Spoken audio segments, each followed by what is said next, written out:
Bonjour à toutes et à toutes. Aujourd'hui, par ce beau temps, on va sortir tous nos semis dehors parce que le soleil y cogne vraiment aujourd'hui. Voilà, en plein soleil, ce qu'on a aujourd'hui. Donc, je les ai pas mis en plein soleil, sinon ils vont tous cramer tellement qu'il y a trop de soleil. Donc, je les ai mis à la mi-ombre.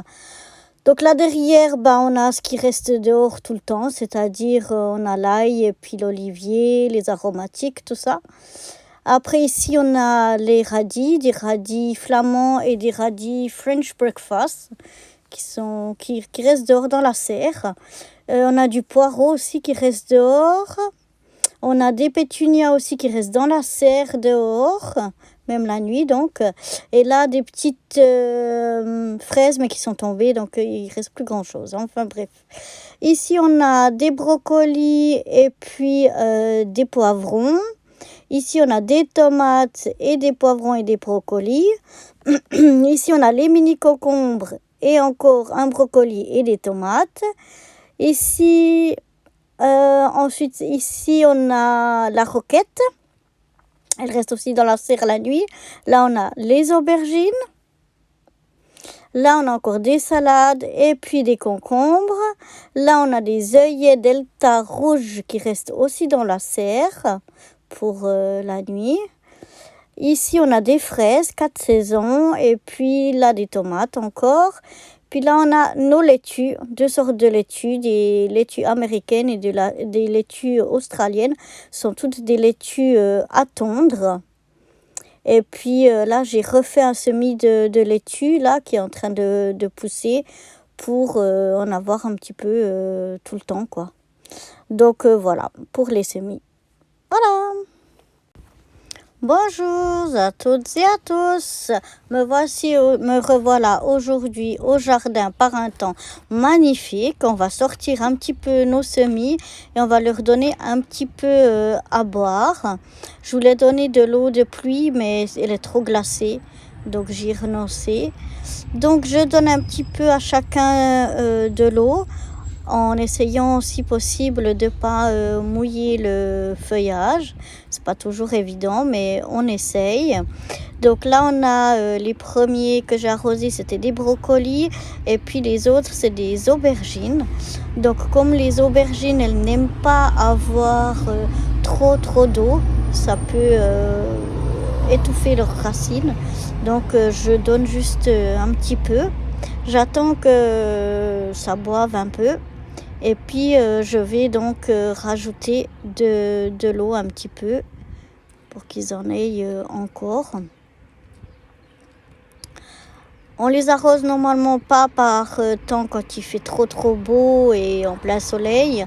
Là, je vais les mettre de toute façon à la mi-ombre parce que le soleil il cogne bien, mais l'air est quand même encore frais, donc c'est pas un souci.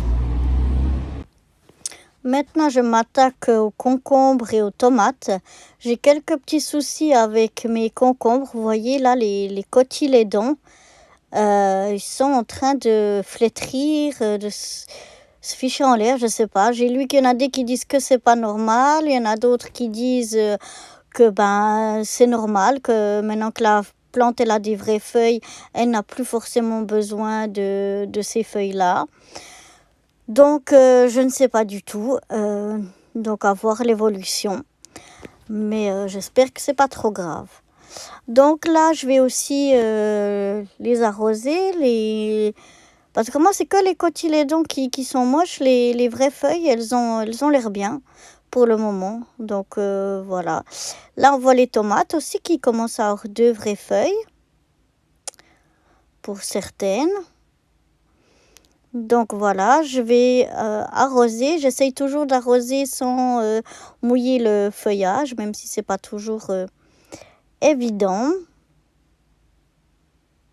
Voilà, je leur donne un petit peu pour mouiller le substrat en haut. Je leur donne un petit peu d'eau, donc comme ça par le haut.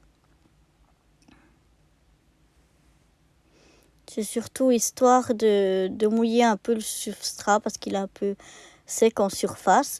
Et puis sinon, je vais mettre donc de l'eau. Là, oups, j'avais mis trop dans une de mes tomates. Je vais mettre de l'eau en fait dans le pot lui-même, là où ils sont mis tous ces pots, pour que ça puisse boire par capillarité. Donc, je mets de l'eau au fond du bac et puis eux, ils vont venir boire ce qu'ils ont besoin. Et je jetterai donc le surplus. Comme ça, je suis sûre d'avoir mis ni trop peu ni trop d'eau. Là, je vais vous montrer mes petites barquettes de fraises, en fait, qui sont composées de plusieurs éléments. Donc, on a un élément qui est les petites alvéoles, comme ça, là où elles sont dedans. Et puis, il y a un bac en dessous qui n'est pas percé. Et donc là, je vais mettre mon eau directement dedans. Et puis, je remets mes alvéoles. Et comme ça, de nouveau, par capillarité, elles vont venir boire tout ce qu'il leur faut. Et là, je fais la même chose avec une barquette de tomates. Alors, c'est des tomates de chez Action. Et puis, dès qu'elles sortent de terre, elles poussent comme des folles. Donc, je ne sais pas si elles filent ou pas, mais j'avais refait un essai parce que déjà, les premières, elles me semblaient un peu filées. On verra cette fois ce que ça donne. Je ne vais pas les repiquer cette fois. Les premières, je les ai repiquées. Celles-là, non. Donc, voilà, je mets de l'eau. Je les laisse tremper entre une demi-heure et 3/4 d'heure et ensuite je retire toute l'eau qu'elles n'auront pas bu. Voilà, j'espère que ce petit aperçu de mes semis et de leur arrosage vous aura plu. Et moi, je vous dis à très bientôt. Bye bye!